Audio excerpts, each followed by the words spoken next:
मंझोला कद, गोरे चिट्टे आदमी, 60 वर्ष से ऊपर, बाल पके हुए, लंबी दाढ़ी और जटा-जूट तो नहीं रखते थे, लेकिन हमेशा उनका चेहरा सफ़ेद बालों से ही जगमग किए रहता था। कपड़े बिल्कुल कम पहनते थे, कमर में एक लंगोटी मात्र और सिर पर कबीर पंथियों की सी कनफटी टोपी। जब जाड़ा आता, एक काली कमरी ऊपर से ओढ़े रहते। मस्तक पर हमेशा ही चमकता हुआ रामानंदी चंदन, जो नाक के एक छोर से ही औरतों के टीके की तरह शुरू होता। गले में तुलसी की जड़ों की एक बेडोल सी माला बांधे रहते। ये सब बताया है आपको बाल गोविंद जी के विषय में।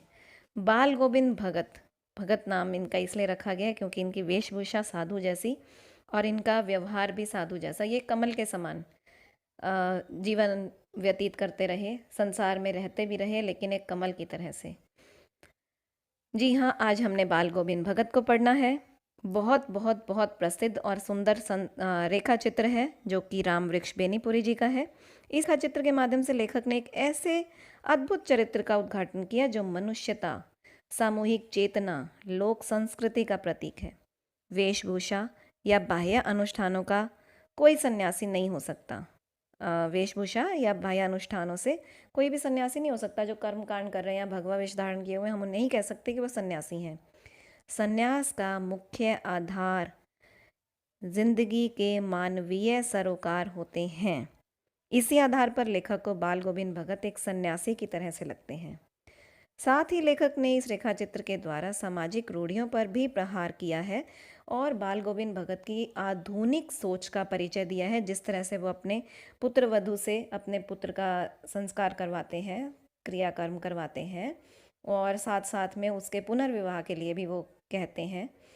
तो इन सब से पता चलता है कि वो विचारों से कितने आधुनिक थे और साथ साथ में कितने अच्छे भक्त थे। आइए देखते हैं इसकी कथा क्या है। बाल गोविंद भगत के जीवन की विशेषताओं पर प्रकाश डालते हुए रामवृक्ष बेनीपुरी जी कहते हैं कि ये मंझोले कद के लगभग 60 वर्ष के गोरे चिट्टे व्यक्ति थे।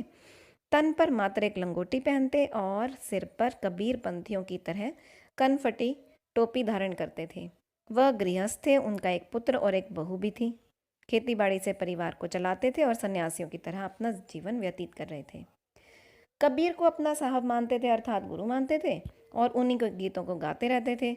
उनका व्यवहार सीधा और सच्चा था, ना तो वो झूठ बोलते थे, ना ही छल कपट में पड़ते थे। लड़ाई झगड़ों से भी दूरी रहते थे। उनके खेत में जो अनाज पैदा होता, सिर पर लाद कर कबीर जी के दरबार में ले जाते और वहां से प्रसाद रूप में जो कुछ भी मिलता उसी से अपना घर परिवार चलाते थे। आषाढ़ के महीने के बाद जब वर्षा होती तो सभी लोग खेतों में धान की रोपाई शुरू करते और बाल गोविंद भगत भी अपने खेत में धान की रोपाई करते हुए संगीतमय स्वर में गाने लगते। सभी व्यक्ति जो वो काम कर रहे हैं, स्त्री पुरुष बच्चे, सब उनके गीतों के उनके साथ साथ गुनगुनाने लगते। हलवाहों और रोपनी करने वालों में इससे एक विशेष प्रकार का जोश और उमंग पैदा हो जाती, जिससे वह थकान कम महसूस करते। भादों की अंधेरी रात में जब बहुत तेज वर्षा खत्म होती थी, तब झिल्ली की झंकार और मेंढकों के टर्टर की आवाज़ की परवाह वो नहीं करके खंजड़ी बजाते हुए गाने लगते और सब हैरान हो जाते कि अंधेरी रात में उनका गीत सभी को हैरान कर देता और सभी लोग सो जाते थे। तो बाल गोविंद भगत सबको सचेत करते हुए गाने लगते थे। कार्तिक के महीने में वे पास की नदी में स्नान के लिए जाते और प्रभात फेरी करते। माघ के महीने में खून जमाने वाली जब ठंड पड़ती है, लेकिन वो पूर्व की तरफ मुंह करके चटाई बिछाकर उस पर बैठकर अपनी खंजड़ी बजाते और गाने लगते, मतलब भजन कीर्तन करते हर तरह के मौसम में। ना उन्हें अधिक सर्दी का एहसास होता भजन करते हुए, ना अधिक गर्मी का। फिर गीत गाते वो इतने मस्त हो जाते थे कि उनके मस्तक से पसीने की बूंदें तक गिरने लगती थी, इतने सर्दी के मौसम में भी। गर्मियों में वे अपने घर के आंगन में आसन लगा देते और उनके कुछ प्रेमी भी वहाँ आ जाते। खंजड़ी और तालियां की लय से बाल गोविंद भगत नाचने भी लगते और उनके पीछे पीछे प्रेमी भी गाने और नाचने लगते। भजन खूब गाते, धीरे धीरे उनका स्वर और ऊंचा होने लगता और मन भी, श्रोताओं के मन भी और उनका मन भी एक तान से आपस में मिल जाता और संगीत साधना का चरम उत्कर्ष दिखाई देने लगता। हाँ, बाल गोविंद भगत की संगीत साधना का सबसे बड़ा जो उत्कर्ष है वो दिखाई दिया जिस दिन उनका इकलौता बेटा मर गया। बेटा कैसा? शुरू से ही वो सुस्त और कमज़ोर सा था। उसका खूब ध्यान रखते थे बाल गोविंद भगत। इतने भजन कीर्तन के बाद भी खूब उसका ध्यान रखते थे।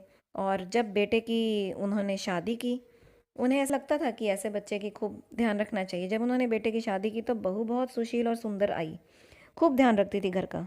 लेकिन बेटे की असामयिक मृत्यु हो गई।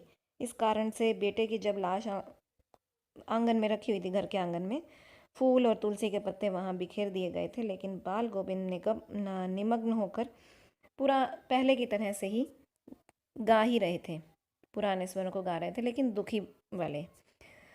इसके साथ साथ वो अपने पुत्र वधू यानी कि बहू को भी रोने की बजाय उत्सव मनाने के लिए कहते हैं। वो कहते हैं कि आत्मा और परमात्मा का मिलन हो गया और इस मिलन पर दुखी होने की बजाय उत्सव मनाना चाहिए।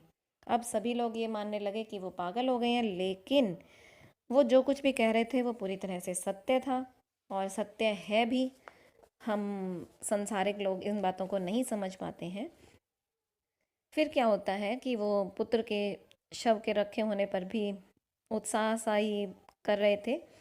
क्रियाकर्म संबंधी परंपराओं की परवाह नहीं की और उन्होंने अपनी पुत्र वधू यानी कि अपनी बहू से ही बेटे को आग दिलाई। जैसे ही श्राद्ध की अवधि पूरी हो गई, उन्होंने अपनी बहू के भाई को बुला लिया और कहा कि इसे अपने घर पे ले जाओ और इसका दूसरा विवाह कर दो। बहू जाना नहीं चाहती थी। वो उनके पाँव पड़ने लगी कि इस उम्र में कौन आपको खाना बना के देगा, आप थके होंगे, कौन आपका ध्यान रखेगा, पानी कौन देगा। लेकिन बाल गोविंद भगत जी बोले कि अगर तुम नहीं जाओगी तो मैं ही इस घर को छोड़ के चला जाऊंगा। ऐसा सुनकर उसे जाना ही पड़ा। वो उसकी सेवा में अपना जीवन बिताना चाहती थी, लेकिन ऐसा कर नहीं पाई। उसे डर था कि कहीं सचमुच ससुर घर छोड़ के ना चले जाएं। उनका निर्णय पूरी तरह से अटल था। निराश होकर बहू मायके चली गई। बाल गोविंद भक्त हर साल 30 कोस पैदल चलकर गंगा जी में स्नान करने जाते थे। वे घर से खाकर चलते और फिर घर आकर लौट कर ही खाते। रास्ते में जहाँ से जो कुछ मिलता पानी पी लेते थे। उन प्यास लगती थी तो पानी पी लेते थे, उसके अलावा खाते कुछ नहीं थे। बुढ़ापे में भी उनमें इस तरह की जवानी का जोश था। जो भजन कीर्तन करता है उसमें एक अलौकिक शक्ति अपने आप ही आ जाती है। आखिरी बार जब वो गंगा में स्नान करके लौटे तो वो बहुत बीमार रहने लगे। फिर भी उन्होंने अपने नियमों का त्याग नहीं किया। जो नियम उनका जैसा था वैसे ही चलता रहा। आखिरी संध्या के समय जब उन्होंने गाया तो उनकी आवाज़ काफ़ी बिखरी और टूटी हुई सी लग रही थी। सुबह होने पर लोगों ने उनका गीत नहीं सुना। जब ऐसा हुआ कि वो गीत नहीं गा रहे, ऐसी आवाज़ नहीं आई, तब सबको हैरानी हुई और उन्होंने जाकर पता लगाया और पता लगा कि वह संसार से विदा हो चुके हैं। ऐसे थे भक्त बाल गोविंद जी। बहुत ही सुंदर कहानी है। आशा करती हूँ, आशा क्या करनी है, तो सबको पसंद आई ही होगी और हमें भी इस संसार में इस तरह से रहना चाहिए जैसे कि बाल गोविंद भगत जी रहते थे। कबीर जी का जीवन भी कुछ इसी तरह का बताया जाता है। तो आज के लिए इतना ही। धन्यवाद। अच्छा लगे तो प्लीज़ लाइक, शेयर और कमेंट ज़रूर करना।